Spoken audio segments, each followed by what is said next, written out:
วิธีเปลี่ยนข้อความจากในรูปภาพแบบนี้ให้กลายมาเป็นข้อความในโปรแกรม Microsoft Word แบบนี้โดยที่บ่ต้องพิมพ์เฮ็ดจังใดมาเบิ่งกันเลย ก่อนอื่นเลยให้มาที่เว็บไซต์ google.com แล้วสังเกตอยู่ที่บอนค้นหาจะมีสัญลักษณ์รูปกล้องให้กดใส่สัญลักษณ์ได้เลยแล้วให้มาเลือกที่คำว่าอัปโหลดไฟล์ให้ไปเลือกเอารูปภาพที่เราต้องการได้เลยหลังจากเลือกรูปภาพที่เราต้องการแล้วจะสังเกตมันจะมีคำว่า select text ขึ้นมาให้กดใส่คำว่า select text ได้เลย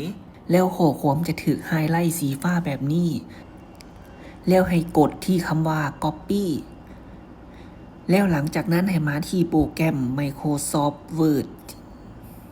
เมื่อเปิดโปรแกรม Word ขึ้นมาแล้วให้พวกเจ้าคลิกขวาแล้วกดที่สัญลักษณ์วางได้เลยเพียงแต่เท่านี้ข้อความจากในรูปภาพก็จะมาอยู่ในโปรแกรม Microsoft Word แล้วโดยที่เราบ่ต้องพิมพ์ใหม่เลย